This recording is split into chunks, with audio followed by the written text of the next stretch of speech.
தமிழ்நாட்டினுடைய மண் மானம் மொழிகாக்கிற போராட்டத்தில் தமிழர்களாகிய நாம், தமிழ்நாட்டு மக்கள் அனைவரும் ஓரணியில் ஒன்று சேர வேண்டும் என தமிழ்நாட்டுடைய முதலமைச்சர், எங்களுடைய கழகத்துடைய தலைவர் மரியாதைக்குரிய முத்துவேல் கருணாநிதி ஸ்டாலின் அவர்கள் அழைப்பு விடுத்திருக்கிறார். தமிழ்நாட்டின் மீது தொடர்ச்சியாக தாக்குதல் நடத்துகிற மோடி அரசு, ஆர்எஸ்எஸ்ங்கிற ஒரு மத அமைப்பு, சட்டப்படி பொறுப்பேற்ற ஒரு அமைப்பு, அதை பயன்படுத்தி மக்களுக்கு நன்மை செய்ய வேண்டும். ஆனால் சட்டப்படி பொறுப்பேற்ற ஒன்றிய அரசு, மோடி அரசு, அந்த சட்டத்தை பயன்படுத்தி கொண்டு, அதிகாரத்தை பயன்படுத்தி கொண்டு தமிழர்களுடைய மண் மீதும், தமிழர்களுடைய மொழி மீதும், தமிழர்களுடைய சுயமரியாதை மீதும், தமிழர்களுடைய அதிகாரம் மீதும், தமிழ்நாட்டில் சட்டப்படி தேர்ந்தெடுக்கப்பட்ட அரசாங்கத்தின் மீதும் தாக்குதல் நடத்துகிற போது தமிழர்களாகிய நாம் நம்முடைய மண்ணை, மொழியை, மானத்தை பாதுகாக்க நாமெல்லாம் ஓரணியில் கட்சிகளை கடந்து, சாதிகளை கடந்து, மதங்களை கடந்து ஒன்று சேர வேண்டும் என தமிழ்நாட்டுடைய முதலமைச்சர் அறைகூவல் விடுத்திருக்கிறார்.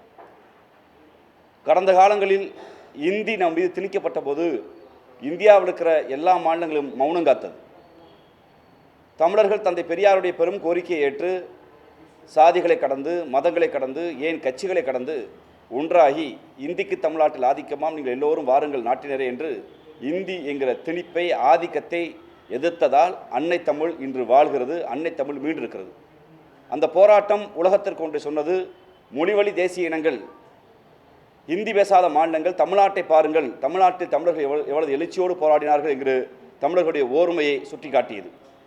நாட்டின் விடுதலைக்கு பின்பு அமைந்த அரசியமைப்பு சட்டத்தில் வெறும் வேலைவாய்ப்பில் மட்டும் இடஒதுக்கீடு இருந்தபோது கல்வியில் இடஒதுக்கீடு வேண்டும் என்கிற கோரிக்கையை தந்தை பெரியார், பேரறிஞர் அண்ணா, முத்தமிழர் தலைவர் கலைஞர் உள்ளிட்ட திராவிட இயக்கத்தினர் வைத்தபோது கட்சிகளை கடந்து கர்ம வீரர் காமராஜர் உள்ளிட்ட எழிலடங்காத தலைவர்கள் அதை ஆதரித்தார்கள்.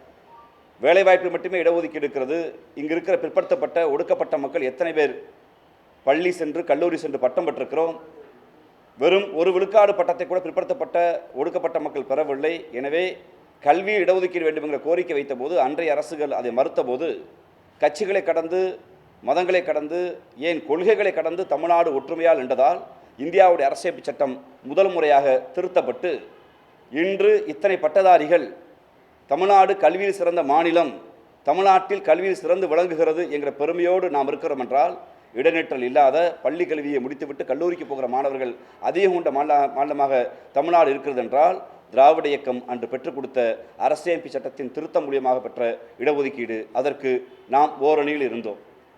மாநில உரிமை பாதிக்கப்பட்ட போது எல்லா மாநிலங்களும் அமைதியாக இருந்தது.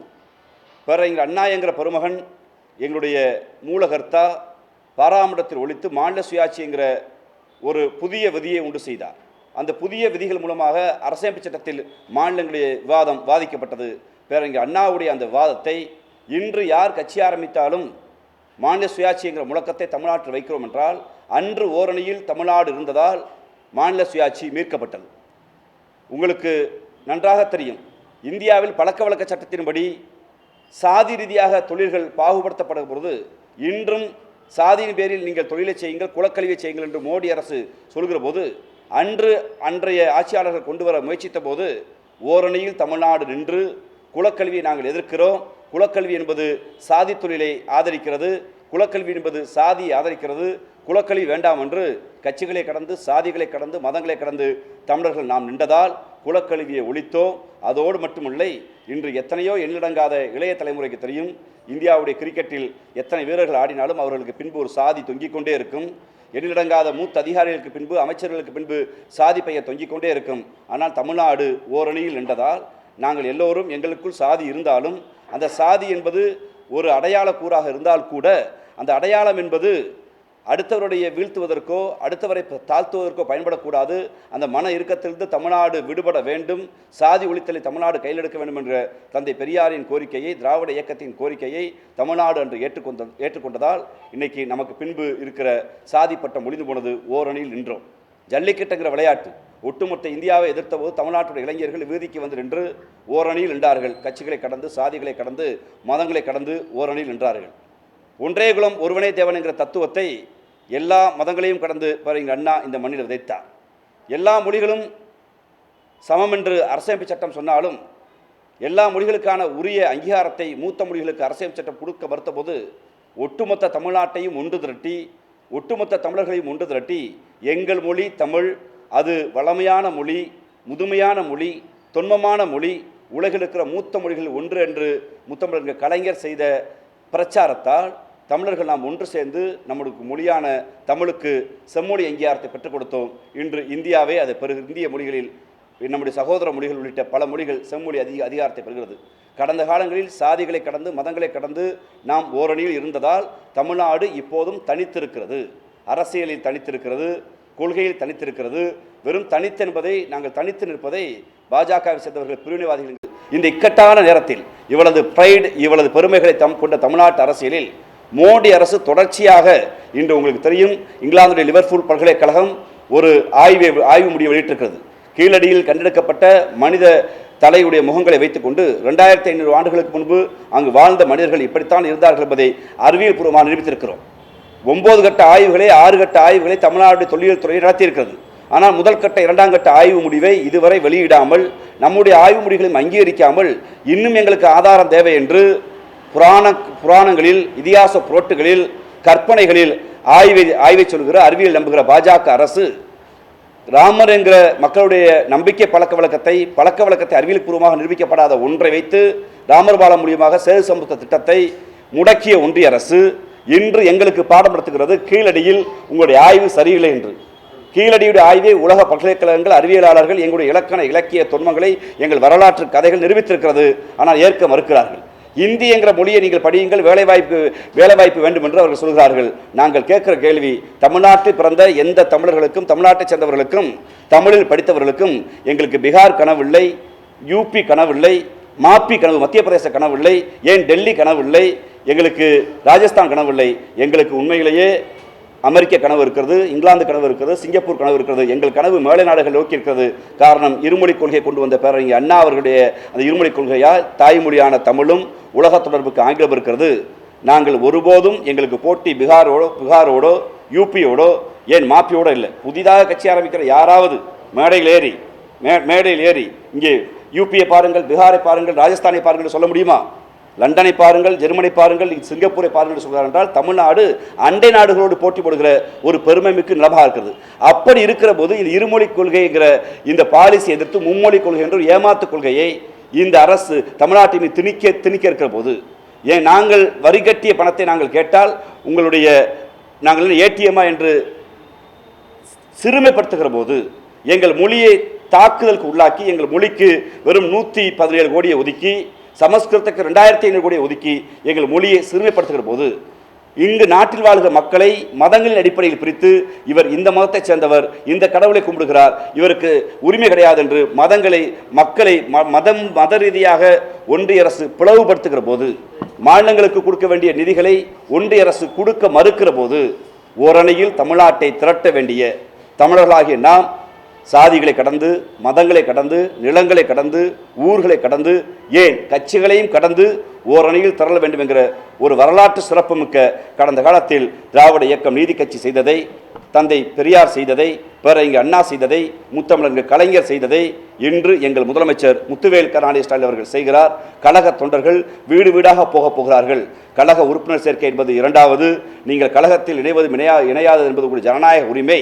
ஆனால் தமிழர்கள் நாம் ஓரணியில் திரள வேண்டியிருக்கிறது.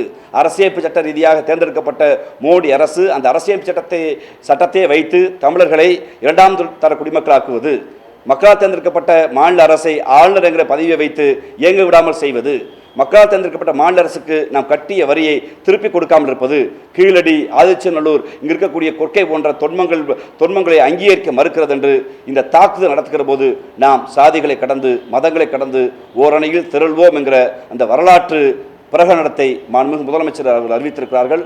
அது வருகிற 1ஆம் தேதி இருந்து தமிழ்நாடு முழுக்க எங்களுடைய கழக தொண்டர்கள் வீடு வீடாக செல்லப் போகிறார்கள். இந்த ஓரணியில் தமிழ்நாட்டில் நீங்கள் அனைவரும் இணைய வேண்டும். குறிப்பாக எதிர்க்கட்சியினர் கூட இதில் சேர வேண்டும் என்கிற கோரிக்கையை நேற்று அறைகோல் விடுத்திருக்கிறார். அது தொடர்பாகத்தான் இந்த பத்திரிகையாளர் சந்திப்பு.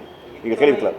இத்தனை காலம் இல்லாமல் திடீர்னு மண் காக்க, மானம் காக்க, மொழி காக்கன்னு ஓரணியில் தமிழ்நாடு என்ன தேவைங்கிற விமர்சனங்கள் எழுது. தேர்தலை ஒட்டிதான் இந்த முன்னெடுப்பாங்க.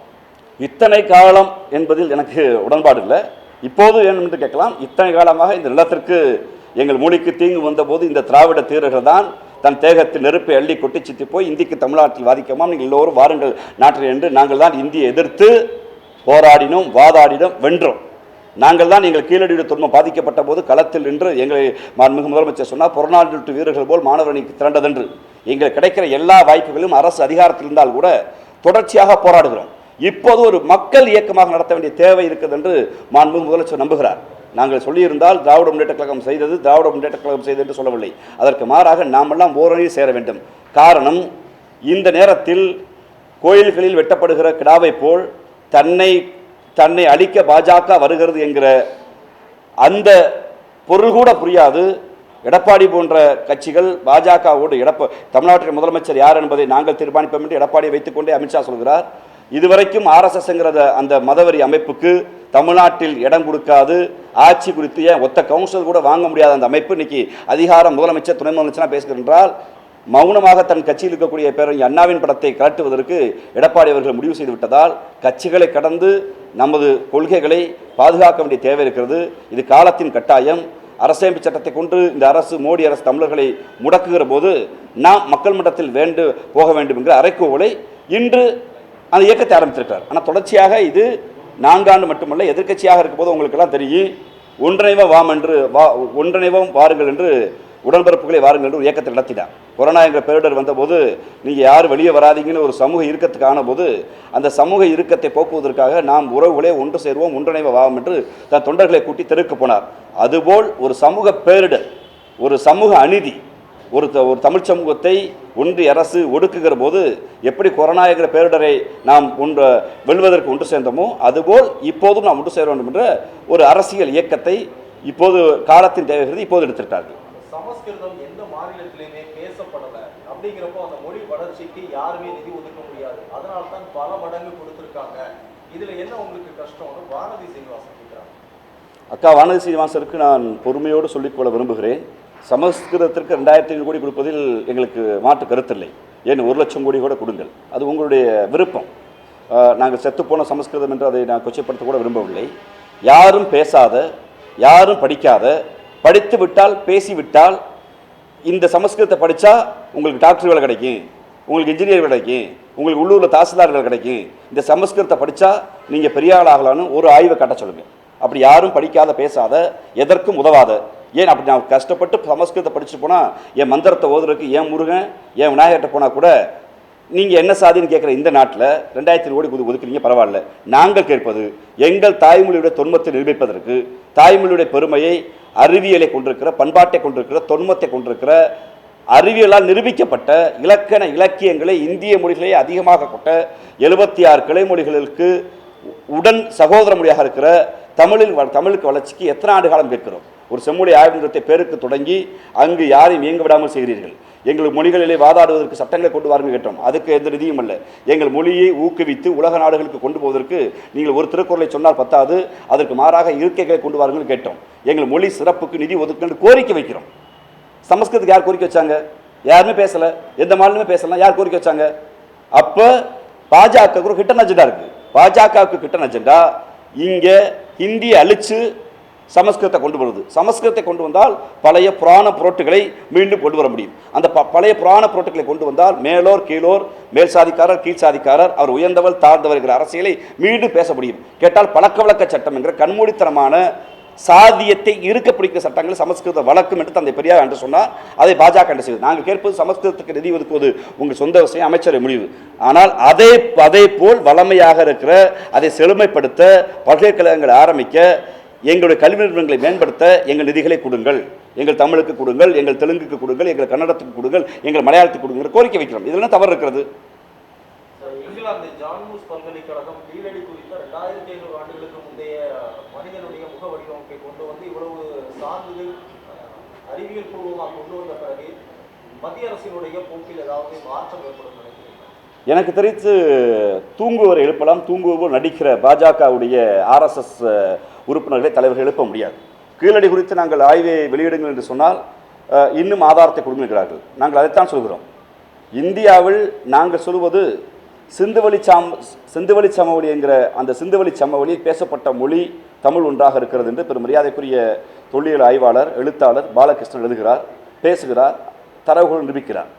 இங்கிருந்த சமூகமும் அங்கிருந்த சமூகமும் ஒன்றாக இருந்தது, மூத்த மொழியாக தமிழ் இருந்திருக்கிறது என்று அண்ணல் அம்பேத்கர் எழுதுகிறார், பேசினார், வாதாடினார். அதை நிரூபிப்பதற்கு ஒரு சான்று கிடைத்திருக்கிறது. உண்மையிலேயே அக்கறை இருந்தால் பாஜகவிற்கு இந்தியாவின் எல்லையை தமிழ்நாட்டிலிருந்து தொடங்குங்கள், வரலாற்றை தமிழ்நாட்டில் தொடங்குங்கள் முதலமைச்சர் கோரிக்கை வைக்கிறார். தொடங்கித்தான் பார்ப்போம்னு உண்மையிலே தைரியம் அக்கறை இருந்தால் வந்திருக்க வேண்டும். அப்படி ஏன் அவங்க மறுக்கிறாங்கன்னா 9 கட்ட ஆய்வுகளை 6 கட்ட ஆய்வுகளை தமிழ்நாடு அரசு தான் செய்திருக்கிறது. கடந்த எடப்பாடி அவர்கள் கூட அதை ஒன்றை செய்திருக்கிறார், அதில் மறுக்க முடியாது. அவர் கீழடிக்கு போல, கீழடியை பார்க்கல, அவருக்கு தமிழர் துன்பம்னா என்னன்னு தெரியாது, தமிழ்னா என்னன்னு தெரியாது, திராவிடம் என்னன்னு தெரியாது. ஆனால் நிதி ஒதுக்கி செஞ்சார். ஆனால் அதை காத்திரமாக அதை தொடர்ச்சியாக செய்வதற்கு அவருக்கு எவ்வித அரசியலும் இல்லை, அரசியல் அறிவும் இல்லை என்பது என்னுடைய கருத்து. ஆனால் முதல் 1, 2, 3 கட்ட ஆய்வுகளை வெளியிடுவதற்கு நாங்கள் நீதிமன்றத்துக்கு போனோம். நீதிமன்றத்தில் போய் அதை வெளியிடுங்கள் மதுரை உயர் நீதிமன்றம் வெளியிட்டு உத்தரவுப்பட்டது. ஏன் இதுவரை வெளியிடலை? அப்போ உங்கள் நோக்கம் கீழடியை ஆய்வை வெளியிட்டால் உலகின் மூத்த மொழியில் ஒன்றாக தமிழ் கருதப்படும், தமிழ் த ஃப்ரைட் என்று நம்பப்படும். அது நிரூபிக்கப்பட்டால் தமிழர்களாகிய நாங்கள் இந்தியாவுடைய பூர்வ குடிகள் என்கிற தன்மை நிரூபிக்கப்படும். இந்தியாவுடைய கடவுச்சீட்டில், இந்தியாவுடைய அதிகாரத்தில், இந்தியாவுடைய ஆட்சியில் அட்டவணை மொழிகள் எல்லா மொழிகளையும் சேருங்கள் என்று நாங்கள் கேட்கிற கோரிக்கையில் நியாயம் வந்துவிடும். எங்கள் அரசியல் கொள்கை அரசியல் சரி என்று, திராவிட முன்னேற்ற கழக அரசியல் சரி என்று மக்கள் மன்றத்தில் நிரூபிக்கப்பட்டு விட்டால் பாஜக இங்கு அரசியல் செய்ய முடியாது, அடிமைகளை விலைக்கு வாங்க முடியாது என்பதற்காக அவர்கள் தொடர்ச்சியாக மறுக்கிறார்கள். அவர் மறுத்து கொண்டு தான் இருப்பார்கள். காரணம், அவர்கள் தமிழர்களுக்கு விரோதி, தமிழுக்கு விரோதி, தமிழ்நாட்டுக்கு விரோதி. அது பாஜகவுடைய அரசியல்.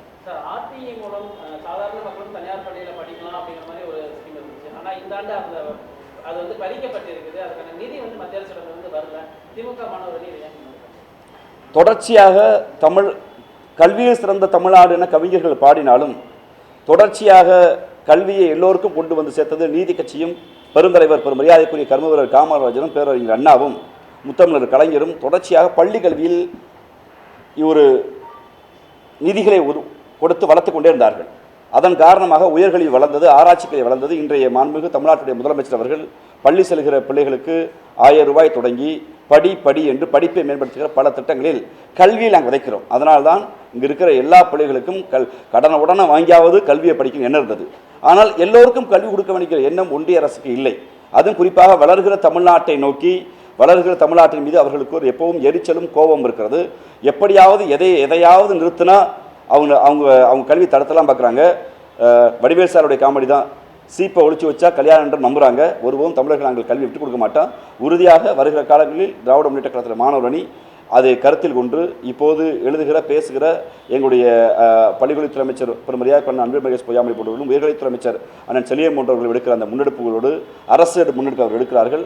மக்கள் களத்தில் எங்களுடைய கழகத் தலைவர் மரியாதைக்குரிய எங்களுடைய தமிழ்நாடு முதலமைச்சர் முத்துவேல் கருணாநிதி அவர்கள் உத்தரவோடு எங்கள் இளந்தலைவருடைய வழிகாட்டுதோடு அதை களத்தில் அந்த போராட்டத்தை அங்கே எடுப்பதற்கு தயாராக இருக்கிறோம்.